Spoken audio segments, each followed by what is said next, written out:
A senior US military general has warned, during a visit to Australia, that China's offer to deepen security ties with Solomon Islands will come with strings attached, suggesting the Pacific Island country may come to regret the planned deal. "My parents told me if a deal sounds too good to be true, it probably is," the Commandant of the United States Marine Corps, General David Berger, said on Wednesday. Berger was cautious when asked about long-standing U.S. concerns relating to a Chinese company's lease over the port of Darwin, stressing it was a sovereign decision for Australia as part of its yet-to-be-completed national security review. Ahead of a trip to Darwin, the site of increasing rotations of U.S. Marines, Berger said, "If it's not of concern to Australia, then it's not of concern to me." Berger's visit comes amid a flurry of diplomatic activity by the U.S. and Australia attempting to head off a proposed security agreement between China and Solomon Islands, which could allow regular visits by the People's Liberation Army Navy. A leaked draft from last month raised the possibility China could make ship visits to carry out logistical replenishment in and have stopover and transition in Solomon Islands, while Chinese forces could also be used to protect the safety of Chinese personnel and major projects in Solomon Islands. The Prime Minister of Solomon Islands, Manasseh Sogavare, has sought to allay concerns, saying his country has no intention of allowing a Chinese naval base. But Sogavare has also said it is very insulting to be branded as unfit to manage our sovereign affairs. Speaking in Canberra on Wednesday, Berger said the US needed to show humility in its outreach to Pacific nations, but also needed to be open about the potential long-term consequences.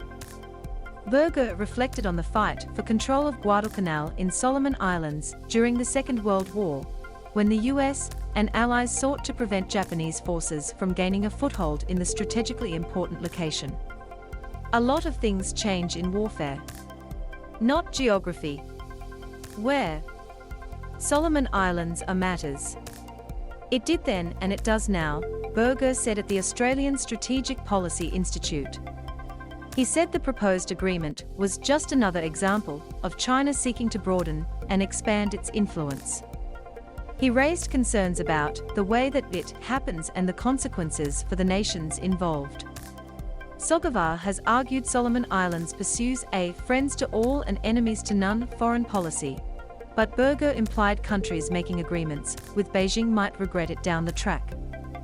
"We should illuminate, we should draw out into the open what this means long-term," Berger said. "This is, in other words, an extension of hey, we're here with a check, we're here with money, we'd like to improve your port or your airfield or your bus station. And that just sounds so great, until a year later or 6 months later." To receive the top stories from Guardian Australia every morning. The US plans to reopen its embassy in Solomon Islands, a move the nominee for US Ambassador to Australia, Caroline Kennedy, has said can't come soon enough. Berger acknowledged there were limits to US insights in Pacific Island countries, so the US needed to rely on allies such as Australia. "We're not going to have always the best view, the clearest picture," he said. "We have to understand the neighbourhood, and we're never going to understand it as well as Australia."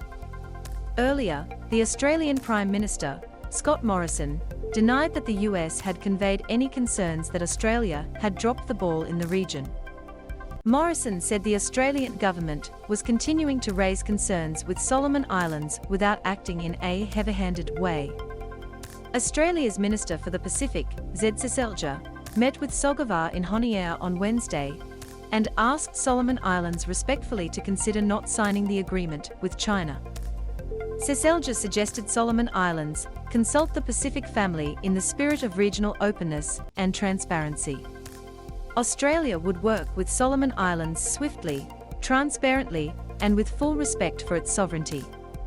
"We welcome recent statements from Prime Minister Sogavare that Australia remains Solomon Islands' security partner of choice, and his commitment that Solomon Islands will never be used for military bases or other military institutions of foreign powers," Seselja said. Sogavare has previously said Solomon Islands welcomed any country that is willing to support us in our security space. But Matthew Whale, the leader of the opposition, has argued the deal would make the Solomons a geopolitical playing field and further threaten the nation's fragile unity.